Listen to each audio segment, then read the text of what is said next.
doing things with my dad. It was all about activity and action. Riding bikes, playing soccer, skiing. Carpe diem, Al! My dad was very competitive, and he didn't necessarily slow down. We said goodbye, and he gave this wave. That was the last time I saw him on his feet.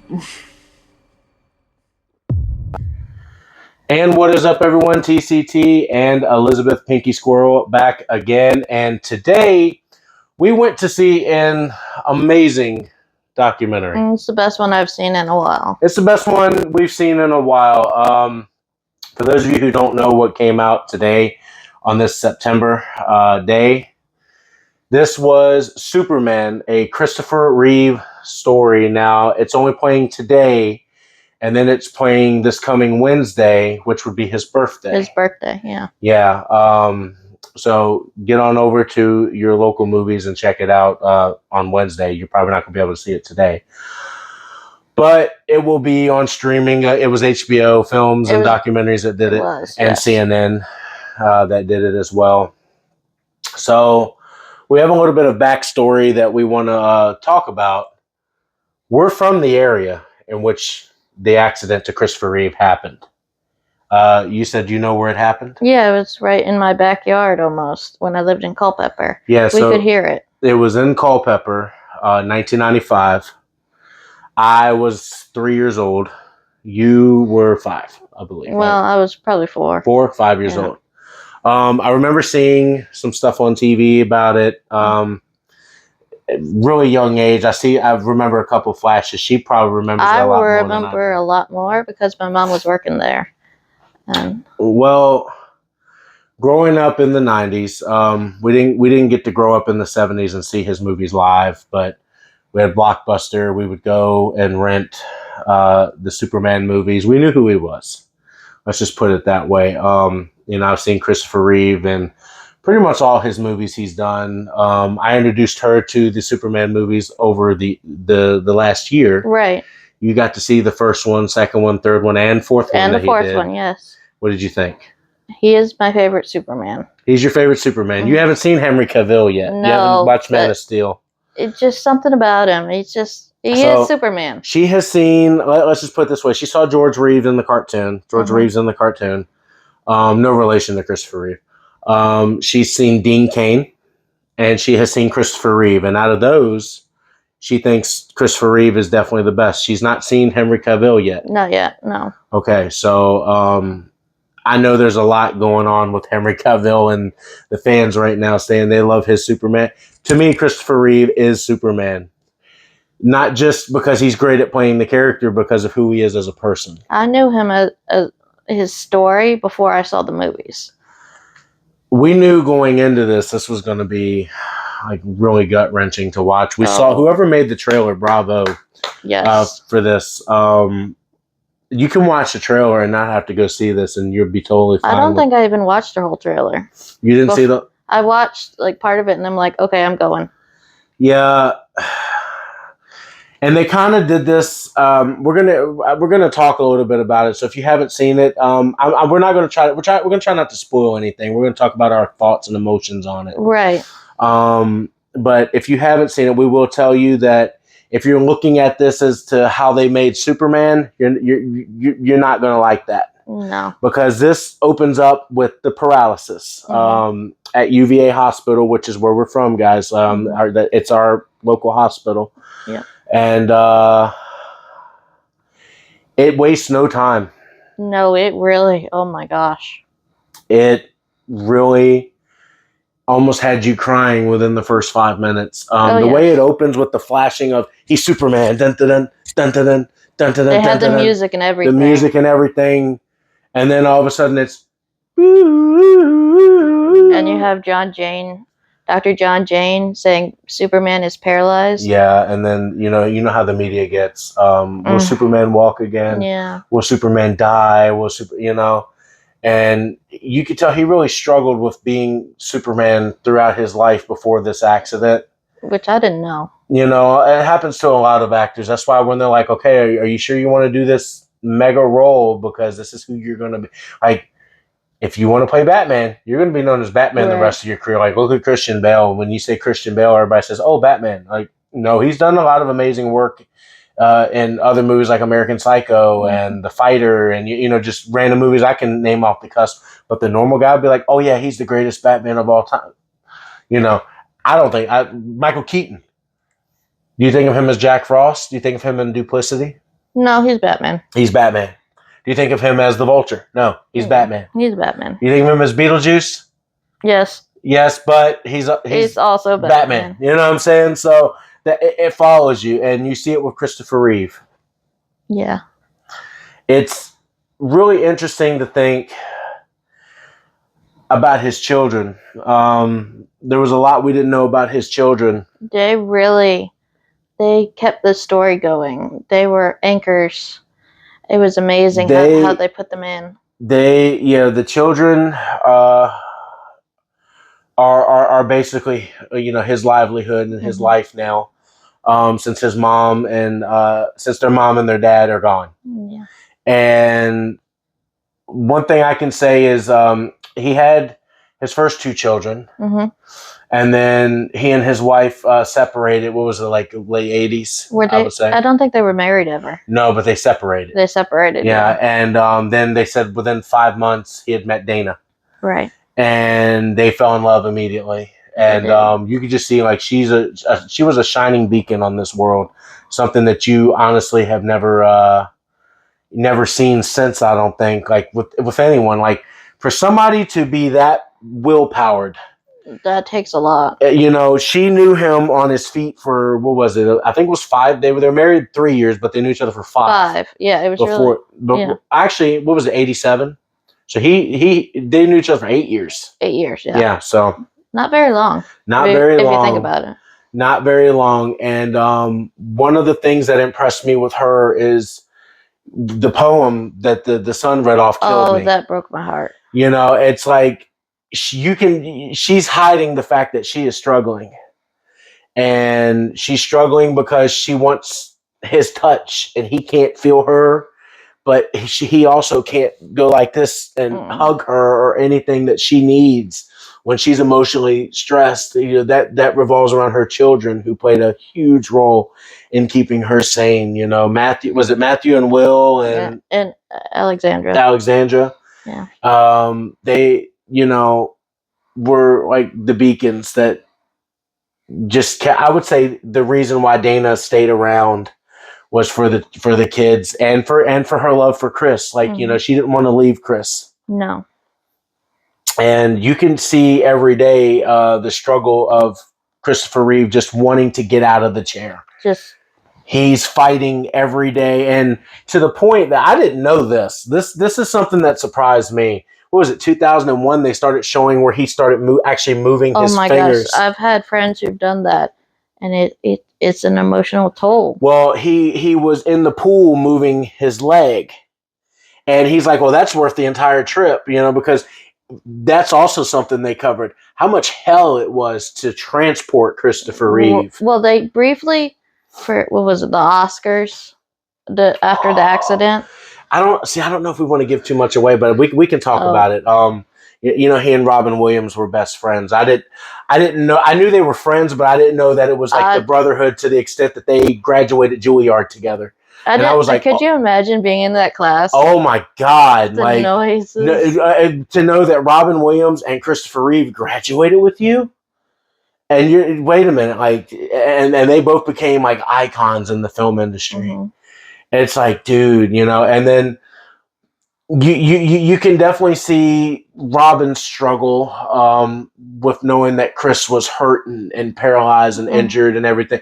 So much to the point that he did everything for his children. That, oh my gosh! Like they would hold celebrations. They would pay for them to have first class tickets to fly somewhere. He and his wife, like he and his wife were treating the children so good. They would bring Chris out to do parties and if not for Robin, they would have never had a van. I didn't know that. I didn't. This is like I said, this is great stuff. They would have never had a van. What was it? Was it 10 months after the accident? Right. That or almost a year after the accident, they wanted Christopher Reeve to show up at the Oscars, in which you guys can see that on YouTube. Anyway, Definitely should watch. you should definitely watch. I mean, it's emotional. He doesn't speak much, but because he's still very like speech impaired. But the story of getting him there, they said they never announced Christopher Reeve No. so that they could have a scapegoat in case something medically happened to him. They didn't want the world to be like, "Oh, Christopher Reeve, something happened, he collapsed." Yeah.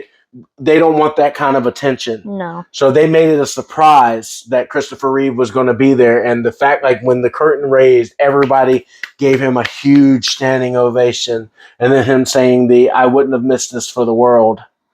You know, he would you can tell he wants to be standing up there. He does. All the backlash that he would take um, trying to show people that he wanted to walk again. Like that just shows you how violent the media can be. Well, and how, yeah. And it came from the disabled community, too. The disabled, look, the newspapers, the media, the radio hosts, the disabled community. He did a commercial of him getting out of a chair and starting to walk because he believed in stem cells, Right. which is huge nowadays. That it'll regrow part of someone's like muscle tissue and help them to use that muscle, and that's all because of Christopher Reeve and starting the stem cell research. Well, he did a commercial where it showed him walking on stage and shaking someone's hand. Right. Tremendous backlash from that, which I don't understand. Everybody was like, well, that just proves that he doesn't care about these disabled people. He just wants to use the money so that he can get out of the chair. It's like he wants to get out of the chair, but he's also trying to save these people as well. Yeah, I think what they argued was he wanted to cure paralysis. He wanted to cure paralysis, and including he wanted to start with his own and show that it can be done. Now, if it wasn't his own that could be cured, he just by studying his makeup, maybe he could cure someone else. Yeah. And sure enough, look at through the years since he's passed away. He passed away, 2004, right? So just look at through the years, you see people getting these little microchips in their back and everything. And then they actually can get out of the chair and stand up. Or the exoskeleton. The exoskeleton. Oh my god. All the Christopher and Dana Reeve Foundation, which is incredible. What I didn't know was the other half of the foundation that Dana, she did the quality of life. She did the quality of life. And I didn't know that. For the children, for the paralegics. Paralegics, yeah. I can't say that word to save my life. Yeah. That's the Southern in me, right? But if you sit there and look at the Special Olympics, like that just came on, like a lot of these folks have legs and things that they can use because of Christopher and Dana Reeve Foundation. I've always said that if I were to like hit the lotto and they asked me to donate to a foundation, that would be mine, because there's millions being thrown at cancer, and eventually, it's going to get cured, and people are going to get saved and everything. How tough is it when somebody breaks their neck? Is it to get them to walk again? Right. That takes a lot of money and a lot of patience. To me, that is much more noble. Someone who has cancer, they're dying on the inside, and there's going to be a ton of doctors treating them. There wasn't many treating paralysis until Christopher Reeve came along, and we saw this. And I've been saying for years that paralysis gets tremendously underlooked in the medical field. And I've seen it myself. Just it wasn't until he and his foundation came along. It's not stuff people should take lightly, but dude, I think the most grueling part of the documentary. This was a great documentary. If like I said, if you're going in to see how they made Superman and everything, they show the success. They show the relationship with his parents. His dad didn't like that he was going to be Superman and all that. His dad, dad was a prick. Don't really like anything that he's doing, but his mom. That was something that stunned me. I didn't know that his mom wanted to originally take him off life support. That fight is so common. I didn't know that story, that guys. was heart-wrenching to watch. Don't look at me and be like, "Oh, you didn't know that? You didn't do your research." I didn't want to do my research because every time I look at Christopher Reeve or anything with Christopher Reeve, I start crying. Because the man meant a lot to me as a kid, and it's really tough to see, an icon like that. And someone that that fought so hard. Like, you can see this in this documentary. That man fought. Oh my god. That man fought every single day. He had hallucinations for what was it? Weeks. They said weeks in the ICU. Yeah. Like, he was having like demons. Like they said that he was like shaking, and you can kind of. I don't know who directed that part of the documentary. I don't know if that was real film or I think that was from the Rear Window film. That was the Rear Window, but you could see him go like screaming, and I'm like, dude, don't show me this. But really, he can't scream because he doesn't have the lung muscle anymore. But he couldn't scream. So that means when you did hear the sound, what he was witnessing must have been so terrifying that sound actually came out, and like he must have been like at the top of his lungs trying to get something out, like help, like when you heard that. Like it's a really loud scream, and then I can't. It drives me nuts to even think about it. What was really upsetting was the pop-offs. I remember him talking about those on the news and stuff, but I didn't understand it. Of course, the pop-offs of the So when you're endlessly on a ventilator, a lot of people saw this during COVID. Respect to those who were on a ventilator during COVID. We know now that going on a ventilator meant you were going to die. It was that big of a deal during COVID. But people going on the ventilators was actually a death sentence. Apparently, like they should never put them on the ventilators. But to have it travel with them, that was huge. So he got put on a ventilator, and then. If a small little hose were to come undone, and he would have missed 2 breaths because the alarm went off. The alarm went off, went bang, bang, bang, bang, bang. After 2 breaths missed. But the thing is you can't yell for help. If they don't hear the alarm, you're gonna die. Yeah. That was his apparently according to Dana, which we heard her talk about. That was his biggest fear.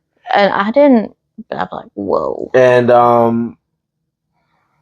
But he went through and he put it on the back of his chair. And Susan Sarandon said the same thing. For those of you who don't know who Susan Sarandon is, she's a phenomenal actress. She's one of my favorites. I enjoy everything that she does.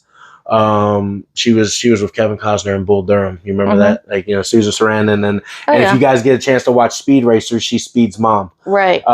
So like for those who can't really pull her out of film. I know many of you have probably seen Speed Racer. Yeah. So she's Speed's mom in that with John Goodman.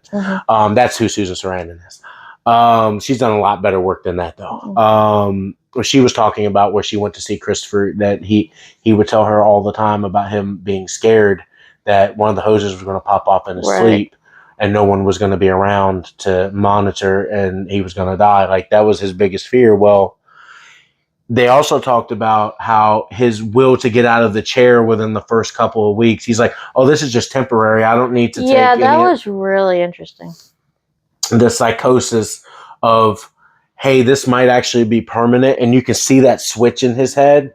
And then he's sitting down. He's saying he's having some of the most meaningful conversations with people that he's never even met before. And he's like, I need to help these guys. Like, I'm an icon to these people. And when they come, like, just a simple phone call.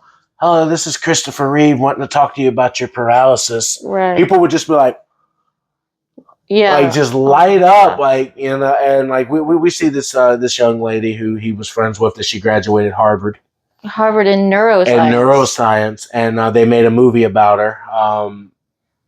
And Christopher Reeve was watching the movie. He loved every second of it.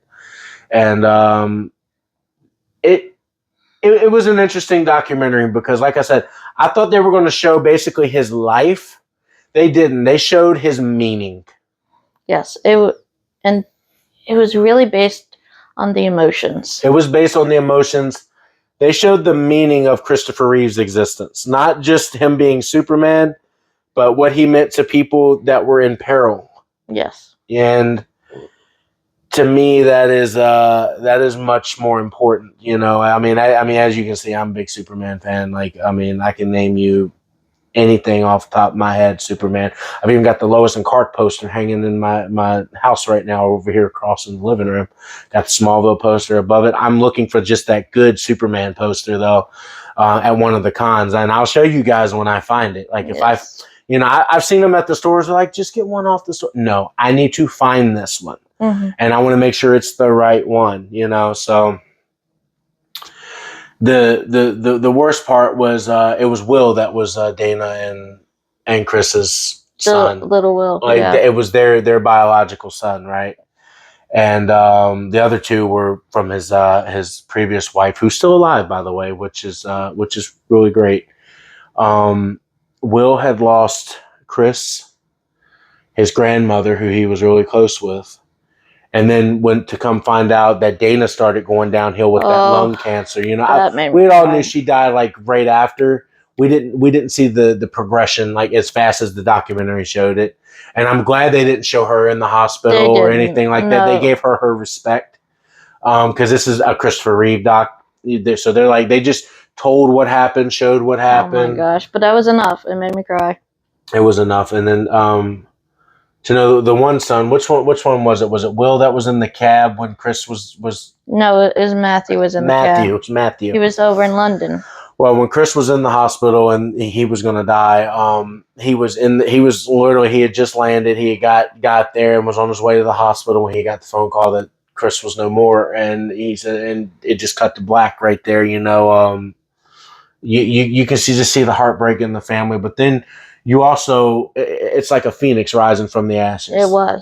You see those two die, and then you see what they had created come to life. The three kids. And I don't think they could have been any more prouder of those kids. Like, and Dana wrote a message to his to their mother. It was like, I'm going to be their friend. I'm not going to be their stepmother. And, that's what they need. And that was actually a really strong message. Just like, I'm going to love them, but you're their mom. Mm-hmm. That shows that she was a good person. Like, she wasn't trying to fight for custody or nothing like that.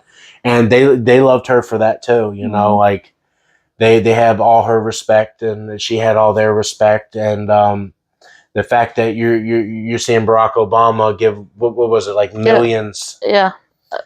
Millions to, what was it, Matthew? Mm-hmm. Matthew got up to accept, and he's like, "Look, he looks like his dad." Like, he does. Just the fact, like, I remember when that actually happened on TV. Yeah. So that was just a couple years ago. That was about maybe 10, 12 years ago. Mm-hmm. And I remember when that happened. It was a beautiful moment, But to see those kids and what they've done now, they've got the Christopher and Dana Reeve Foundation. They renamed it the Christopher and Dana Reeve Foundation after Dana passed away. It was really both of them, and it was really. The both of them that were driving that, and she seems like she was just like one of the most wonderful people ever, because you could tell she was just heartbroken every day. But she didn't let on. Well, the thing is you could tell she tried to slow him down. He had the most dangerous lifestyle. He was flying planes. He was flying gliders during his filming of movies. He was skiing like just rapidly. He was on a horse, and as they were talking about like his build to be on a horse, like he needed to be gentle while he was on the horse because he was a big guy, mm-hmm. And the horse bucked him off, and that they said it was like an inch this way, he would have died, and an inch the other way, it would have been just a giggle, like, hey, an embarrassing moment. He would have just walked away. But it had to be at that precise point that caused the total paralysis from the neck down, and to me, that's just heartbreaking. Like, there was points he's probably like, I wish I was dead rather than live like this. He said that. Yeah, he definitely said that. And I'm just like, oh my gosh. Yeah, he narrates a lot of this, like, and it's from an old tape. Like, I think he wrote a book. Dana wrote a book, and then he narrates the book. Oh my god! And this is from his book, because I'd heard it a long time ago. Everything that was in here, I'd seen a portion of at some point. Like even when he's skating and he did the little hand salute, like I've seen clips of that. I've seen. By the way, we thought they were going to have footage of him falling off the horse. It was just something he had saw on TV, which was, it was a similar accident. Thank God, because we don't want to see the man fall off the horse or whatever. No. But the fact that it happened like right up the street from where we live, or now, like it's maybe 30 minutes from here, and then he ends up 5 minutes down the street from where we're living now. Like we're right next to University Hospital, guys. Yeah, up to a few years ago, I would get off work with John Jane. Yeah, she works there. So I mean. It was an amazing documentary. I will say this, but like, I heard a guy come out, and this is to show you that some people just don't get it. When you had stepped away for a minute, I heard a guy come out. And he was like, "Yeah, it was interesting, but it was stuff I had heard before. It wasn't really anything new and I'm just like, you just don't understand, man. I hate when people come out of movie theaters and just don't accept what they've seen. They're like, oh yeah, but there was nothing really new and wasn't as interesting as I thought it was going to be. That's kind of what he said. That's what he said and I'm like, it wasn't as interesting as you thought it was going to be. It's like, dude, like, what do you want? It was an emotional roller coaster. Go watch the Mr. Rogers documentary, Won't You Be My Neighbor, and just tell it's an emotional roller coaster. That's telling me that he didn't want to go see this movie. Someone made him go see this movie, and he didn't give two craps about Christopher Reeve and what he stood for.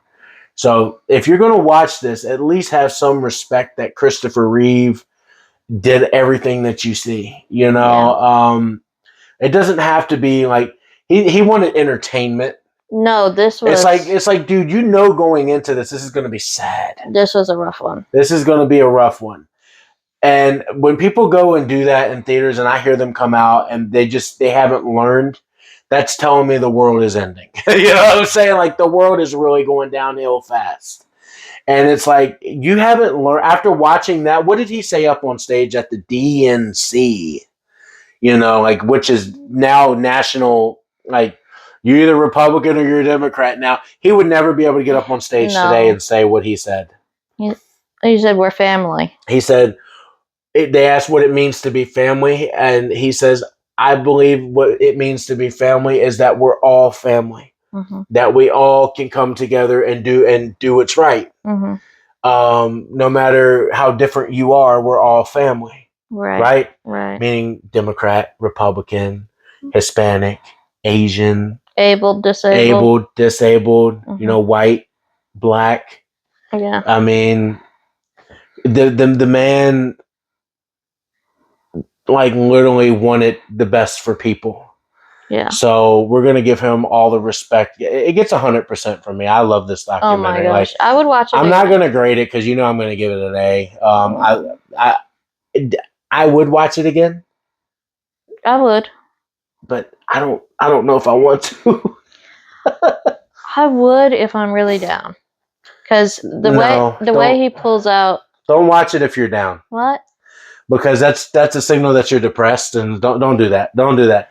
Watch it if you want something good to watch, and you want to have a day where you just sit back and you're watching good documentaries. Watch somebody fight for what he wants, and he did.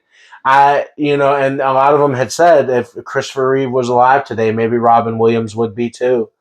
Like they mentioned that in the docu-pic, and we love Robin Williams to death. Oh my gosh, the fact that he committed suicide was, for those of you who don't know what happened to Robin Williams, he hung himself. But it was after a diagnosis. It was after a diagnosis, and many people don't know that. Like he was very sick himself, but you just watch, like, half the people on screen are not with us anymore. I mean, even Whoopi Goldberg, as controversial as she is today, right? You can still tell she's a good lady. Yeah. As controversial, you see her on The View, you see her making all these controversial remarks and everything. Forget about that. Look at the humanity in her. Yeah. Forget about that. Like, as much as we might hate or love, like, Whoopi or what people talk about her in the media all the time. Look at the humanity. That is a good woman. That is a good lady. She might have different points of view. That's what Christopher Reeve wanted people to see. You might have different points of view, might have extreme points of view, might have conservative points of view. You might have the left or the right points of view. As long as you believe what's true in yourself, you're going to get along just fine. The problem is other people are going to clash with you and try to bring you down. Don't let them. Right. Don't let them. Ignore them. Don't let them. You know, you continue to go and, you know, do what you want at your will. And that's exactly what he did. So, yeah. Great example. It was a great example for people, you know. I don't think there's ever going to be anybody better to don that cape. But it was definitely worth the ride to go and watch this over at Regal. Yeah, we went to Regal this time, guys. It wasn't playing at the Alamo, so we did pay to go see this, and we know that money goes towards the foundation. Right, so. And Yeah, but that's what impressed me about it. I was like, I don't mind not using my season pass and going and actually, you know, paying to see this. Knowing Yeah.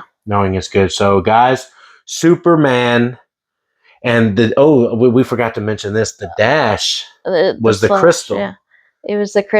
That was really clever. Whoever did that, bravo! Because graphic designer, the symbolism behind the symbolism, it was so good. Like whoever did his little pose statue thing. Anytime he was suffering in the documentary, you seen the kryptonite start to come up, and then you would see the sunlight shine down on him, and the kryptonite would vanish because away. Superman is solar powered, so he would gain his energy from the sun. And then you would see the cape start to appear, and then you see, you know, he's rising again, you know. So it was really cool. It was really neat. So Superman, the Christopher Reeve story. But it's the Christopher Reeve story. Superman, a Christopher Reeve story. I think that's what it was. Could be the. Yeah, she's going to argue with me about that, guys. You know what it is. It's in the title. So go and see it. If you haven't seen it today, you're going to have to go see it this coming Wednesday. If you haven't seen it then, wait for it to come out on streaming because it's definitely going to come out probably on HBO. It's worth it. It's worth it. It's very much worth it. So, guys, don't forget to hit that like and subscribe button. And as always, this is TCT and Elizabeth, Pinky Squirrel, signing off. We'll see you again on the next review. Guys, we know what the next review is. Joker? I'm thinking Joker. Yeah. If we don't go see Wild Robot, then it's Joker. Joker, yeah. All right, so guys, I'm hyping Joker up. So, Joker, come back for that video.